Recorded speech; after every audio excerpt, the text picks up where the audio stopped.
नमस्कार दोस्तों, कैसे हैं आप। आई होप आप सभी लोग अच्छे होंगे और अपने एग्ज़ाम की प्रिपरेशन ज़ोर शोर से कर रहे होंगे। तो आज की इस वीडियो में मैं आपको बताऊंगा एडवर्टाइजमेंट कैसे बनाते हैं। ठीक है, मैं बताऊंगा कितने टाइप्स के एडवर्टाइजमेंट होते हैं, कौन कौन से एडवर्टाइज की टाइप आपसे पूछे जा सकते हैं। इस वीडियो को आपको अंत तक देखना है और ध्यान से देखना है। आपको इस वीडियो में और एक वीडियो में और लूँगा, 2 वीडियो में मैं आपको एडवर्टाइजमेंट पूरा बता दूंगा कैसे बनाएंगे और क्या क्या चीज़ें आपको ध्यान में रखनी है जब भी आप एडवर्टाइजमेंट बनाते हैं। ठीक है, तो चलिए वीडियो को शुरू करते हैं। वीडियो में आगे बढ़ने से पहले चैनल को सब्सक्राइब कर लीजिए और साथ ही साथ इस बेल आइकन को भी दबाइए, उसमें ऑल को सेलेक्ट करिए ताकि आपकी कोई भी वीडियो मिस ना हो। दोस्तों, सबसे पहले आप ये जान लीजिए कि एडवर्टाइजमेंट होता क्या है। बेसिकली आप लोगों ने एडवर्टाइज न्यूज़पेपर में, टीवी में कई बार देखा होगा। ठीक है, तो बेसिकली जो एडवर्टाइजमेंट होता है वो 2 टाइप्स के होते हैं। एक होता है क्लासीफाइड एडवर्टाइजमेंट और दूसरा होता है कमर्शियल एडवर्टाइजमेंट। तो क्लासीफाइड एडवर्टाइजमेंट जो होता है वो ऐसे ही होता है, शॉर्ट फॉर्म में लिखा जाता है, उसमें कोई भी डायग्राम्स या तो पिक्चर्स का उसमें यूज नहीं किया जाता है। और जो कमर्शियल एडवर्टाइजमेंट होते हैं वो आपने टीवी में देखा होगा। ठीक है, जो ऐड आते हैं एज अ वीडियो के फॉर्म में, और आप न्यूज़पेपर में भी देखा होगा जिसमें बहुत ज़्यादा पिक्चर्स का यूज़ किया जाता है, उसको बहुत सजाया जाता है। तो वो भी एक एडवर्टाइज का ही प्रकार है। तो आज हम देखेंगे आपके एग्ज़ाम में जो सबसे ज़्यादा पूछा जाता है, और सबसे ज़्यादा क्यों जो पूछा जाता है वो क्या पूछा जाता है, क्लासीफाइड एडवर्टाइजमेंट। तो हम आज देखेंगे क्लासीफाइड एडवर्टाइजमेंट कैसे बनाते हैं। बहुत सिंपल होता है, इसमें आपको थोड़ा बहुत ध्यान रखने की ज़रूरत होती है। ठीक है, तो चलिए आज मैं बताता हूँ आपको फॉर सेल, यानी सबसे पहले आप जान लीजिए कितने टाइप्स के बन सकते हैं आपके पेपर में। तो देखो, जो एडवर्टाइजमेंट होते हैं वो बेसिकली 4 या 5 टाइप से आ सकते हैं आपके पेपर में। एक आ सकता है फॉर सेल वाला जो आज मैं बताऊँगा। दूसरा आ सकता है सिचुएशनल वैकेंट, यानी जब भी किसी कंपनी को है ना एम्प्लॉयज़ की ज़रूरत होती है तो वो हायर करती है, तो वो अगर न्यूज़पेपर में जब आपको एडवर्टाइज देती है तो वो कैसे बनाते हैं वो बताऊंगा। उसके बाद टू लेट या फॉर रेंट, यानी अगर कोई चीज़ हमको बेचनी होती है या तो किराए पे देनी होती है तो उसको कैसे बनाएंगे ये बताऊंगा। फिर एजुकेशनल, यानी एजुकेशनल आपने देखा होगा, जैसे अब टाइम चल रहा है मार्च अप्रैल, तो अब आपको क्या एडवर्टाइजमेंट देखने को मिलेंगे पेपर में। किसी भी कॉलेज का एडवर्टाइज दिया रहेगा कि कौन कौन से हम कोर्स ऑफर करते हैं, ये सब चीज़ें इसमें बताई जाती हैं। और लास्ट एंड फाउंड, यानी अगर किसी भी व्यक्ति की कोई चीज़ गुम जाती है या तो कोई व्यक्ति कोई चीज़ पाता है पब्लिक प्लेस पे, तो वो एडवर्टाइज के थ्रू उसको कैसे या तो वापस कर सकता है या तो प्राप्त कर सकता है। तो आज के इस वीडियो में मैं बताऊँगा कि फॉर सेल वाला एडवर्टाइजमेंट कैसे बनाते हैं। बहुत सिंपल होता है, बस ध्यान दीजिएगा। तो क्लासीफाइड एडवर्टाइजमेंट जब भी हम बनाते हैं तो हमको कुछ चीज़ें ध्यान रखनी होती हैं।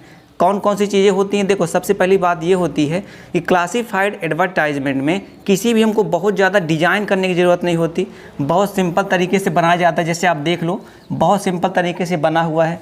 ठीक है, जो हम इन्फॉर्मेशन वहाँ पे बताना चाहते हैं वो बिल्कुल fact a to the point होनी चाहिए, है ना। ऐसा नहीं कि हम उसके बारे में बहुत ज़्यादा डिस्क्राइब कर रहे हैं, टू द पॉइंट लिखना है, फैक्चुअल इन्फॉर्मेशन हमको देनी है और कोई इंपॉर्टेंट मैटर मिस भी नहीं होना चाहिए। तो चलिए, फॉर सेल वाला एडवर्टाइजमेंट यहाँ पे जो मैंने बताया है इसमें बताता हूँ क्या क्या चीज़ें होती हैं, है ना, क्या क्या चीज़ें कंटेंट करता है। तो सबसे पहली बात ये है, सबसे पहले हमको फॉर सेल लिख देना है क्योंकि हम सेल के लिए दे रहे हैं एडवर्टाइज। उसके बाद इसको हम बॉक्स में इसको बंद कर देंगे और इसको अभी ये जो लाइन मैंने बनाई है ये आप ध्यान रखिएगा, जब आप पेपर में बनाएंगे तो आप ये लाइन अभी नहीं बनाइएगा, ये 3 लाइन आप ये ऊपर वाला बना लीजिएगा। और आप 2 पेन का यूज करिए, ब्लैक और ब्लू। अगर ब्लैक पेन आपके पेपर में अलाउ नहीं होती है तो आप क्या करिए, पेंसिल का यूज कर लीजिए। ठीक है, अलग दिखाने के लिए। तो क्या करना आपको, ये आपने बॉक्स बना दिया। उसके बाद जो जो आइटम आपको सोल्ड करने हैं, बेचने हैं, उनको आप एक एक करके लिख दीजिए। वाई मैंने लिखा हुआ है कि नेम ऑफ आइटम या तो गुड्स टू बी सोल्ड, जो भी आइटम्स हमको बेचने हैं उनके हमको नाम लिख देने हैं, 1 2 3 4 जो जितने भी हमको बेचने हैं उनका नाम लिख दीजिए, उनका मॉडल नंबर लिख दीजिए, उनके ब्रांड नेम लिख दीजिए, कंपनी का नाम, यानी एलजी का है तो एलजी लिख दीजिए, वीडियोकॉन का है तो वीडियोकॉन लिख दीजिए, है ना, जियो का है तो जियो लिख दीजिए। ठीक है, और उसका अगर आप बाइक बेच रहे हैं तो उसका माइलेज लिख दीजिए, मटेरियल कंडीशन लिख दीजिए, है ना, कि अच्छी कंडीशन में है कि कैसी उसकी कंडीशन कैसी है। तो ये चीज़ आपको इसमें बतानी होती है। उसके बाद आप लिख दीजिए कॉन्टेक्ट सून। आप रीज़न बता सकते हैं कि क्यों बेच रहा है भाई। अगर मान लो कि वो दूसरी सिटी में शिफ्ट होना चाह रहा है तो वो आप ये लिख सकते हैं, कोई ऐसा ये नहीं कि इसको लिखना ही है। फिर आप कॉन्टैक्ट इन्फॉर्मेशन लिख दीजिए। कॉन्टैक्ट इन्फॉर्मेशन यानी जो इंसान बेच रहा है चीज़ों को, तो नाम उसका लिख दीजिए, उसका मोबाइल नंबर या फ़ोन नंबर लिख दीजिए और एड्रेस भी लिख सकते हैं, ठीक है। तो ये ऐसा आपका, उसके बाद इसको पूरा आपको बॉक्स में बंद कर देना है। तो ये आपका फॉर्मेट होता है। इसी फॉर्मेट में अभी मैं आपको एक एडवर्टाइजमेंट बना के दिखाता हूँ जो कि प्रीवियस ईयर में वो क्वेश्चन आ चुका है, ठीक है। तो चलिए देखते हैं कि कैसे हम इस फॉर्मेट का यूज करके एडवर्टाइजमेंट बनाएंगे फॉर सेल वाला। दोस्तों ये जो एडवर्टाइजमेंट यहाँ पे आप देख रहे हैं, ये एडवर्टाइजमेंट 2009, 10 और 14 में ये एडवर्टाइजमेंट एग्ज़ाम में आ चुका है। तो यहाँ पे क्वेश्चन क्या लिखा हुआ था कि your father has been transferred to another city, you want to sell certain household goods, design a suitable advertisement to be published in a local newspaper. Question ये लिखा हुआ था कि आपके पिताजी का जो ट्रांसफ़र है किसी दूसरे सिटी में हो रहा है, तो आपको क्या करना है कि अपने घर की कुछ चीज़ों को बेचने के लिए एक सुटेबल एडवर्टाइजमेंट तैयार करना है जिसको आपको एक लोकल न्यूज़पेपर में देना है ताकि लोग इसको खरीद सकें, ठीक है। तो ये मैंने बताया ना कि 3 बार आ चुका है, तो इसीलिए मैंने इसको आज बताया है। इसी बेस पे आप देखिएगा कि कैसे इसमें चीज़ें लिखी जाती हैं। यहाँ पे मैं हर एक चीज़ बताऊँगा, वीडियो को आप ज़रूर देखिएगा ध्यान से।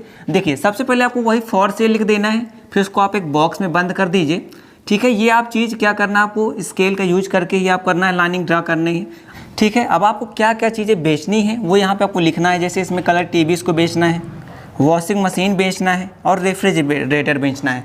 तो वैसे ही आपको चीज़ें यहाँ पे लिखनी है कि कौन कौन चीज़ें बेचनी है। हमने सबसे पहले टीवी बेचनी थी, हमने कंपनी का नाम लिख दिया, क्या था, सैमसंग की है।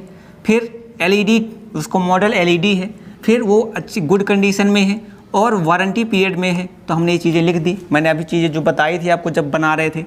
फिर आपको वॉशिंग मशीन बेचनी है। वॉशिंग मशीन कौन सी कंपनी की हो गई, वीडियोकॉन की हो गई, मॉडल नंबर ये लिखा हुआ है और उसके बाद हमने लिख दिया कि ये गुड कंडीशन में है, ठीक है। अगर और इसकी कोई स्पेसिफिकेशन है वॉशिंग मशीन की तो वो भी आप यहाँ लिख सकते हैं। फिर यहाँ पे जैसे लिखा हुआ रेफ्रिजरेटर, ठीक है। तो रेफ्रिजरेटर एलजी कंपनी का था, उसकी कैपेसिटी थी 200 लीटर की, ठीक है। आपको पता है कि लीटर में ही हम फ्रिज की कैपेसिटी बताते हैं और वो गुड कंडीशन में है तो वो लिख दिया। हमने यहाँ देखो रीज़न बता दिया क्यों हम बेच रहे हैं चीज़ें, क्योंकि जो ऑनर है शिफ्टिंग टू अनदर सिटी, किसी दूसरी सिटी में शिफ्ट हो रहे हैं। फिर यहाँ पे हमने लिख दिया कॉन्टैक्ट सून, भाई जल्दी खरीद लो क्योंकि हमको तो जाना है जल्दी, ठीक है। आपने यहाँ कॉन्टैक्ट नेम लिख दिया, उसका मोबाइल नंबर लिख दिया। अगर मोबाइल नंबर, देखो एक्चुअल मोबाइल नंबर नहीं लिखना होता है, या तो आप इसको 00 लिख दीजिए या तो क्रॉस कर दीजिए, ठीक है, कोई दिक्कत नहीं है। एक चीज़ आपको ध्यान रखिए कि जो आपने यहाँ पे मैंने आइटम्स लिखे हैं या तो आपको पेपर में दिया होगा, जनरली आपको पेपर में नहीं दिया जाता है, तो आप अपने मन से जो भी आपकी पसंदीदा चीज़ें हैं, आपको लगता है कि मुझे ये बेचना है तो वो चीज़ें लिख दो। आपको लगता है कि मुझे बाइक बेचना है ना, और अपने घर की जो मान लो आपको बेड बेचना है, तो वो चीज़ें आप लिख सकते हो। आप उसका स्पेसिफिकेशन बता दो कि उनकी कंडीशन कैसी है। देखो ये बहुत सिंपल तरीके से बनाया जाता है, मैंने बताया इसमें कोई भी नई डिज़ाइन नहीं की जाती है ना, इसको बहुत ज़्यादा सजाया नहीं जाता कि आप इसको डेकोरेट करने के चक्कर में और अपना टाइम बर्बाद करो, ठीक है। बहुत सिंपल लिखना है, टू द फैक्ट लिखना है, टू द पॉइंट लिखना है, लैंग्वेज बहुत ईजी होना चाहिए ताकि सबको समझ में आए। तो जैसा मैं आपको बार बार बता रहा हूँ कि इसमें ज़रूरी नहीं कि ये जो चीज़ों के नाम हैं जो यहाँ पे मैंने लिखे हैं कि टीवी है, वॉशिंग मशीन है, रेफ्रिजरेटर है, ये आपको दिए ही जाएं। अगर आपको नहीं दिए जाते हैं तो आपको अपने से लिखना है। ये बिल्कुल भी नहीं सोचना कि पेपर में नहीं दिया होगा तो हम क्या करें, क्या क्या चीज़ें लिखें, कोई भी दिक्कत नहीं है। आप अपने मन से कोई भी चीज़ें यहाँ लिख सकते हो और उसकी कंडीशन बता सकते हो। जनरली आप ऐसी चीज़ें लो जिसकी कंडीशन आप बता पाओ, ठीक है। आप ऐसी चीज़ें ले लिए जिनके बारे में आप जानते नहीं हो तो उनके बारे में ये चीज़ें नहीं लिख पाओगे, डिस्क्राइब नहीं कर पाओगे, है ना। तो ऐसी चीज़ें आपको लेनी हैं जिनके बारे में आप अच्छे से बता सको और आपको ज़्यादा चीज़ें उसके बारे में मालूम है। जैसे आप बाइक बेचना चाहते हो तो बाइक के बारे में आप बहुत ईजीली तरीके से लिख सकते हो।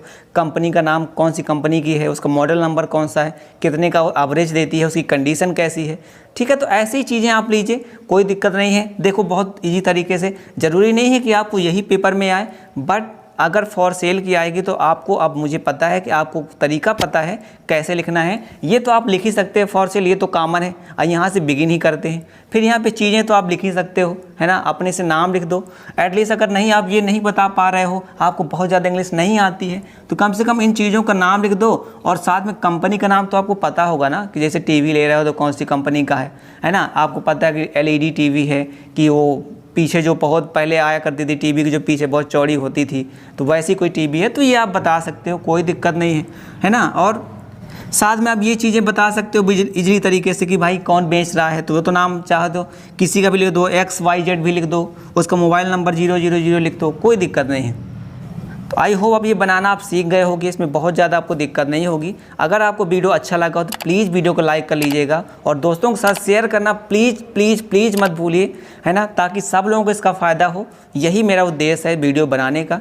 तो इस वीडियो को हम यहीं करते हैं ख़त्म, और नेक्स्ट वीडियो जब भी मैं लाऊंगा तो अब आपको लाऊंगा रिक्वायर्ड सेक्शन, जैसे कोई कंपनी कोई एम्प्लॉयज़ को हायर करना चाहती है तो वो कैसे न्यूज़पेपर में एडवर्टाइजमेंट देती है, ताकि सब लोग उस पर जा सकते हैं और आप अप्लाई कर सकते हैं। ठीक है, तो उसका मैं जल्द ही वीडियो आपको बना के दूंगा। तो नेक्स्ट वीडियो में मिलते हैं, वहाँ आपका दिन शुभ रखे और आप तैयारी करते रहो।